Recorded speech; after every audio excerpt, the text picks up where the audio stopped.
नमस्ते, जय हिंद, सत श्री अकाल साथियों। मैं रवि धर्मनगरी अयोध्या से स्वागत करता हूँ अपनी यूट्यूब चैनल वर्ल्ड रिलेशन में। साथियों, आज का हमारा टॉपिक है संविधान। संविधान हर कॉम्पिटिटिव एग्जाम से साथियों 1 से 2 क्वेश्चन उसमें आते ही आते हैं साथियों, और जो हमें दिक्कत पैदा करते हैं साथियों। आज के बाद मैं कोशिश करूंगा कि आपको उसमें दिक्कत कोई नहीं आएंगे। आज के इस वीडियो में अनुसूची, भाग और अनुच्छेद के एक महत्वपूर्ण बिंदु पे प्रकाश डालूंगा साथियों। और आप हमारी ऐसे आपको अच्छा लगेगा वीडियो तो आप इसको शेयर जरूर करिएगा साथियों। ऐसे ही वीडियो के साथ हमारे साथ जुड़े रहिए साथियों। अपने वीडियो को हम शुरू करते हैं साथियों। संविधान। संविधान आप सबसे पहले समझ लीजिए कि संविधान जो साथियों ये 26 जनवरी साथियों 26 जनवरी 1950 से पूर्णतः लागू हो गया था साथियों। संविधान अपने भारत में 26 जनवरी 1950 में पूरी तरह से भारत के संविधान में भारतीय मतलब इतिहास से संविधान लागू हो गया था साथियों। अब संविधान के मुख्यतः हम अपने प्रकाश पाते इसके ऐतिहासिक परिप्रेक्ष्य में हम नहीं जाएंगे, इसमें टाइम लग जाएगा। सबसे पहले होता साथियों संविधान में अनुसूची होता साथियों, उसके बाद भाग आते हैं और भाग के अंदर अनुच्छेद रहते हैं। तो साथियों अनुसूची तो साथियों इस समय भारत के संविधान में 12 अनुसूची हैं। भारत के संविधान में 12 अनुसूची हैं, इसको हम अलग करके पढ़ेंगे और भाग और अनुच्छेद को हम साथ में रिलेट करके पढ़ेंगे। तो भाग हमारे साथियों 22 हैं। भारत के संविधान में 22 भाग हैं। 22 भाग के अंदर ही अनुच्छेद रहते साथियों। से एक पहले भाग से इतने, इसके अंदर इतने अनुच्छेद हैं, दूसरे भाग में इतने अनुच्छेद हैं, ऐसे करके हम पढ़ेंगे तो जिससे हमारा भाग भी कंप्लीट होगा और अनुच्छेद भी कंप्लीट होगा। और 395 साथियों 395 अनुच्छेद भारत के संविधान में है। ये ऊपर का परिप्रेक्ष्य समझ लीजिए न्यू है भारत के संविधान का। मोटा माटी इतना सारा है कि 12 अनुसूची हैं, 22 भाग है, 395 अनुच्छेद हैं। अब ये हो गया साथियों। अब हम समझते हैं कि अब इसको अनुसूची को मैं बाद में बताऊंगा, क्योंकि अनुसूची को थोड़ा अलग अलग सब विषय कहा जाता है इसमें है, तो उसको मैं बाद में करूंगा। लेकिन हाँ, हम भाग और अनुच्छेद को साथ में लेकर चलेंगे साथियों। तो टोटल 12 भाग है साथियों, 22 भाग हैं। तो 22 भाग में हम पहला भाग लेते हैं। पहला भाग, भाग 1। भाग 1 में साथियों 1 से लेकर 4 अनुच्छेद, 1 से लेकर 4 अनुच्छेद। यहाँ पे मैं अनुच्छेद को ऐसे शॉर्ट में लिखता हूँ। 1 से लेकर 4 अनुच्छेद लिखा गया साथियों। और ये क्या कहता है, अनुच्छेद 1 क्या कहता है, ये भारत के राज्य और क्षेत्र से संबंधित है। यानी संघ, राज्य, क्षेत्र। अब ये समझिए आप कि भाग 1 जो है 1 से लेकर 4 अनुच्छेद इसमें दिए गए हैं।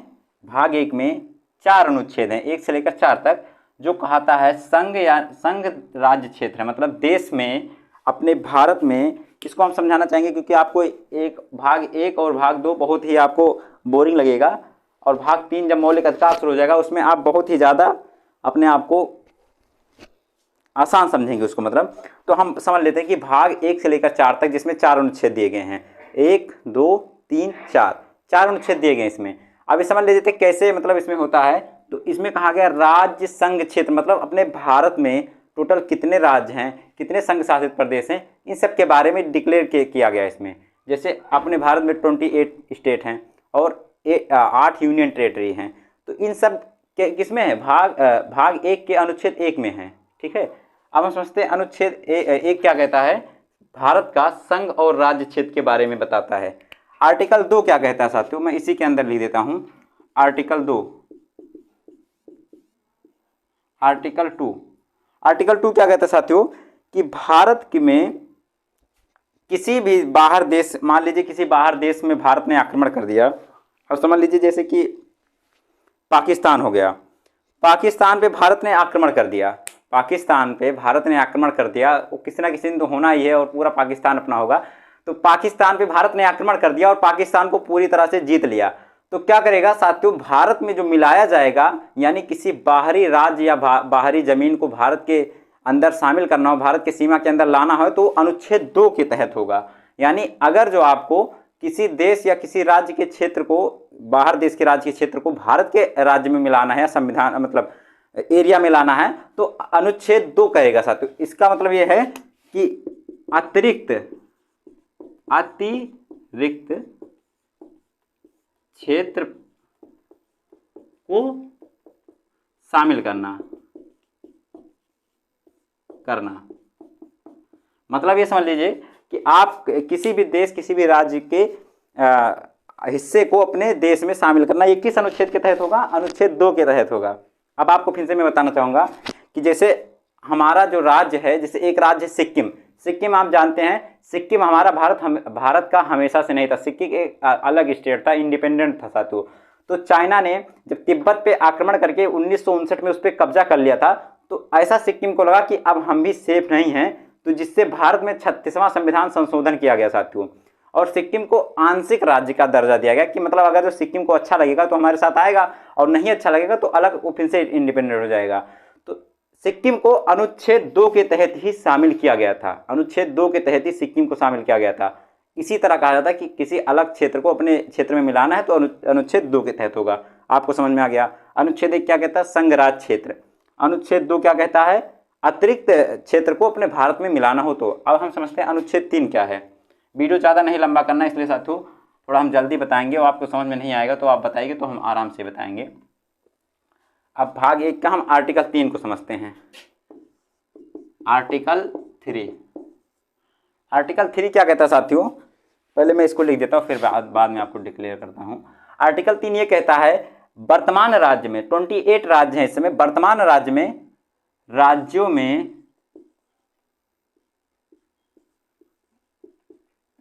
के सीमा क्षेत्र, राज्यों के सीमा क्षेत्र या नए राज्यों का निर्माण, नए राज्यों का निर्माण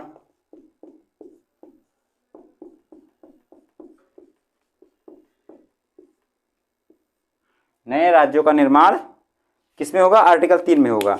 यानी आपसे पूछेगा कि हम भारत के संविधान में क्या कौन सा अनुच्छेद शामिल है कि जिससे हम नए राज्यों का गठन कर सकते हैं। आप समझिए, आप तो कहेंगे अनुच्छेद 1 और अनुच्छेद 2 और अनुच्छेद 3 मिलते हैं। नहीं साथियों, अनुच्छेद 3 ये कहता है कि वर्तमान में भारत में 28 स्टेट हैं, तो किस अनुच्छेद के तहत उन क्षेत्रों में बदलाव किया जा सकता है, उन क्षेत्रों के नाम में परिवर्तन किया जा सकता है, उनसे अलग करके अलग क्षेत्र बनाया जा सकता है। ये सब क्या करता है? अनुच्छेद 3 करता है। लेकिन अनुच्छेद 2 क्या कहता है? बाहर किसी देश से जो कुछ हमसे मतलब उससे लिया गया जमीन है वो भारत के संविधान में मतलब भारत के राज्य में मिलाने पे उसका योग किया जाएगा। आप समझिए, जैसे आंध्र प्रदेश को अलग करके एक अलग राज्य बनाया गया जिसका नाम था तेलंगाना, जो 2 जून 2014 को किया गया था। तो इससे कौन सा अनुच्छेद प्रयोग में लाया गया? अनुच्छेद 3 को प्रयोग में लाया गया था। किसी अलग राज्य के सीमा में परिवर्तन, उसके क्षेत्र में परिवर्तन, उसके नाम में परिवर्तन, जैसे भारत के संविधान के 3 का ही अनुच्छेद 3 का ही यूज करके उत्तर प्रदेश को 2 भागों में तोड़ दिया गया था जिसका नाम था उत्तराखंड 2000 में। छत्तीसगढ़ को तोड़ दिया गया मध्य प्रदेश से, बिहार से झारखंड को तोड़ दिया गया। किस अनुच्छेद का प्रयोग किया गया? अनुच्छेद 3 का ही प्रयोग किया गया। आपको समझ में आ गया। आपसे पूछेगा क्वेश्चन में नए राज्यों का निर्माण किस अनुच्छेद में है, तो अनुच्छेद 3 आप बताइएगा। ठीक है। अब हम आपको बताना चाहेंगे आर्टिकल 4।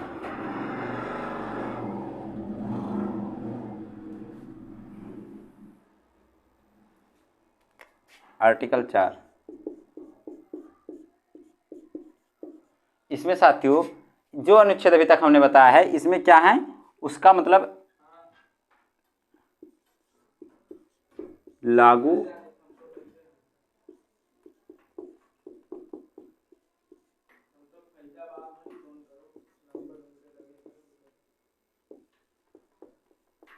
लागू कैसे किया जाए, मतलब अनुच्छेद 4 ये कहता है इसका लागू कैसे, प्रोसेस क्या होगा लागू करने का, ये बताता है आर्टिकल नंबर 4। अब हम साथियों एक तो हमारा कंप्लीट हो गया भाग 1। एक बार मैं फिर से सामने आकर आपको शुरू से बताना चाहूँगा। आप समझ लीजिए भाग 1 है। भाग 1 में 4 आर्टिकल हैं। भाग 1 में 4 आर्टिकल। आर्टिकल नंबर 1 भारत जो राज्यों का संघ है, ठीक है साथियों। आर्टिकल 2 ये कहता है कि भारत के अंदर किसी अन्य क्षेत्र को मिलाना है तो आर्टिकल 2 का प्रयोग किया जाएगा। आर्टिकल 3 क्या कहता है?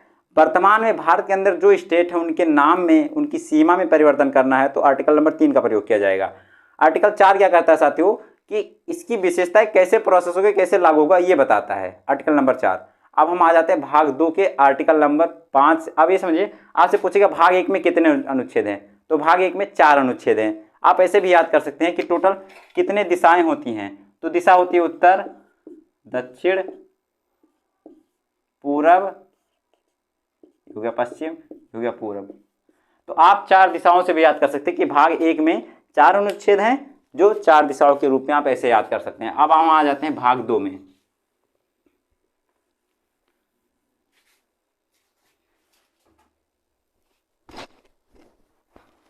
अब हम आ जाते हैं भाग 2।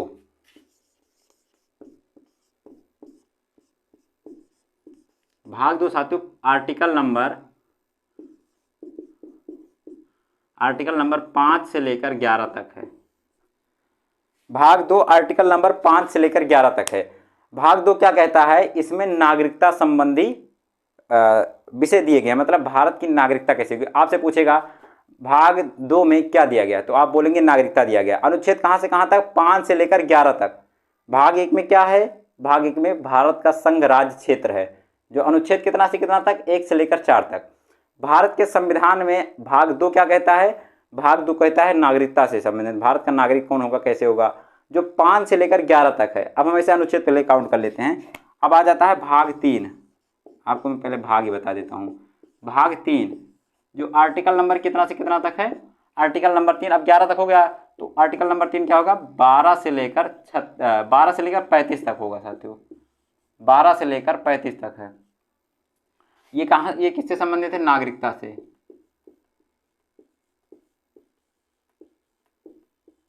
ये नागरिकता से संबंधित है।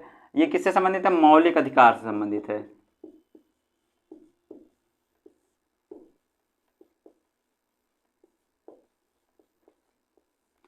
भाग 2 5 से लेकर 11 तक जो किससे संबंधित है, नागरिकता से। भाग 3 आर्टिकल 12 से लेकर आर्टिकल 35 तक जो किससे संबंधित है, मौलिक अधिकार से संबंधित है। भाग 1 जो किससे संबंधित है, संघ राज्य क्षेत्र से, जो भाग 1 कहां से कहां तक, 1 से लेकर 4 तक है। ठीक है साथियों। अब हम समझते हैं भाग 3 भी, होगा, भाग 4 बता देते हैं सीधे। इसको मिटा देते हैं, फिर बताते हैं आपको।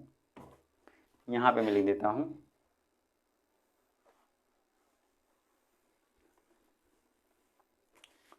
भाग 4 आर्टिकल कहां से कहां तक, आर्टिकल हमारा है साथियों 12 से 35 हो गया था, तो 36 से लेकर 51 तक ये आर्टिकल है। ये क्या साथियों, ये है डीपीएसपी। डीपीएसपी क्या साथियों, ये है मौलिक अधिकार से, मौलिक अधिकार तो हो गया भाग 3 में। और डीपीएसपी राज्य का नीति निर्देशक तत्व। इसका मतलब क्या होता है, राज्य का नीति निर्देशक तत्व, मतलब कि राज्य का नीति निर्देशक तत्व मतलब एक राज्य को मतलब अपने भारत के नागरिक के लिए, एक राज्य को वहाँ के जो नागरिक हैं उनके लिए क्या क्या करना चाहिए, कैसे कैसे सुविधाएं होनी चाहिए, और फिर मतलब हर चीज़ दिया गया कि राज्य के बारे में सब कुछ दिया गया है डीपीएसपी में, कैसे कैसे कार्य करने होंगे। ये भाग हो गया। आप इतना रखिए कि भाग 4 में क्या है, आर्टिकल 36 से लेकर आर्टिकल 51 तक डीपीएस, बहुत ही मजा आएगा इस अनुच्छेद को पढ़ने में, इन सब में ये डीपीएसपी में आता है। अब हम आ जाते हैं भाग 4A में। भाग 4A करके साथियों, इसका एक ही अनुच्छेद है 4A। मैं यहाँ पे लिख देता हूँ भाग 4A। आर्टिकल केवल एक ही है इसमें, आर्टिकल 51A। आर्टिकल 51A क्या कहता है, इसमें आते हैं मौलिक कर्तव्य।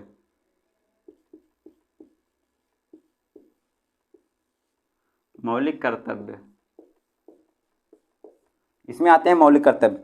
साथियों मौलिक कर्तव्य ऐसा है कि मतलब आपको क्या अपने देश के प्रति क्या कर्तव्य होना चाहिए, क्या आपको केवल देश से लेना है, नहीं, देश के लिए कुछ कर्तव्य भी बनता है साथियों, कि देश को क्या देना भी चाहिए या हमसे क्या होना चाहिए, क्या कर सकते हैं साथियों, ये सब क्या आ जाता है, मौलिक कर्तव्य। और 51 आर्टिकल 51 के बारे में आपको बताना चाहेंगे, हर एग्जाम में लगभग पूछता है। आर्टिकल 51 बहुत ही इंपॉर्टेंट है। आर्टिकल 51 साथियों ये अंतरराष्ट्रीय शांति से संबंधित है। और आपसे पूछेगा कि भारत की विदेश नीति किस अनुच्छेद में है, तो भारत की विदेश नीति आर्टिकल नंबर 51 में है। आपको इतना केवल याद रखना है। तो अभी तक मैंने जो बताया है एक बार फिर से क्लियर कर देता हूँ। भारत का संविधान 26 जनवरी 1950 से लागू हुआ। भारत के संविधान में 12 अनुसूची हैं, 22 भाग हैं, 395 अनुच्छेद हैं। आप समझते हैं। भाग 1 में फिर से मैं यहाँ पे खड़ा होकर बता रहा हूँ। भाग 1 में क्या है, भाग 1 में अनुच्छेद 1 से 4 तक हैं जो भारत के राज्य संघ क्षेत्र से संबंधित है। और भाग 2 में क्या है, भाग 2 में है भारत की नागरिकता, जो 5 से लेकर 11 तक हैं आर्टिकल। ये सब अब क्लियर करके हम पढ़ाएंगे आपको।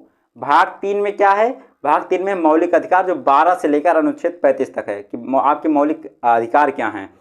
और भाग 4 में क्या है, डीपीएसपी यानी राज्य के नीति निर्देशक तत्व 36 से लेकर 51 तक। और भाग 4A में क्या है, केवल और केवल मौलिक कर्तव्य है, केवल और केवल मौलिक कर्तव्य है जो 51 अनुच्छेद में है। अच्छा, हम आपको बताना चाहेंगे कि कुल कितने मौलिक अधिकार है और कुल कितने मौलिक कर्तव्य हैं। कुल इस समय 6 मौलिक अधिकार है, मौलिक अधिकार हैं इस समय, केवल 6 मौलिक अधिकार हैं। अनुच्छेद जो 3 में आता है। कुल 7 मौलिक अधिकार पहले थे, लेकिन हाँ हमारे भारत में 44वां संविधान संशोधन करके जो एक था हमारा, एक मौलिक अधिकार को हटा दिया गया, जो एक मतलब संपत्ति का अधिकार था। संपत्ति का अधिकार मौलिक अधिकार से करके किसका कानूनी अधिकार कर दिया गया। और कुल मौलिक कर्तव्य कितने हैं, कुल 11 मौलिक कर्तव्य हैं, कुल 11 मौलिक कर्तव्य साथियों, कुल 11 मौलिक कर्तव्य हैं। यानी भारत के संविधान में टोटल 6 मौलिक अधिकार हैं और 11 मौलिक कर्तव्य हैं। ठीक है साथियों, तो आपको ये वीडियो आप बताइएगा आपको ये वीडियो कैसा लगा, और आपको कुछ समझ में आया तो बताइएगा। और अगर जो आपको कुछ दिक्कत लगा तो आप कमेंट बॉक्स में मैं सजेशन दे सकते हैं साथियों। और आपको वीडियो अच्छा लगा हो, संविधान के बारे में थोड़ा बहुत नॉलेज हुआ हो, तो आप जरूर बताइएगा। आपको वीडियो अच्छा लगा तो लाइक जरूर कीजिए, शेयर जरूर कीजिए, सब्सक्राइब करना तो बिल्कुल ही साथियों ज़रूरत है, क्योंकि आपका सब्सक्रिप्शन ही हमारा मोटिवेशन साथियों। तो आज के लिए इतना ही, अगले हम ऐसे वीडियो लाते ही रहेंगे साथियों। जय हिंद।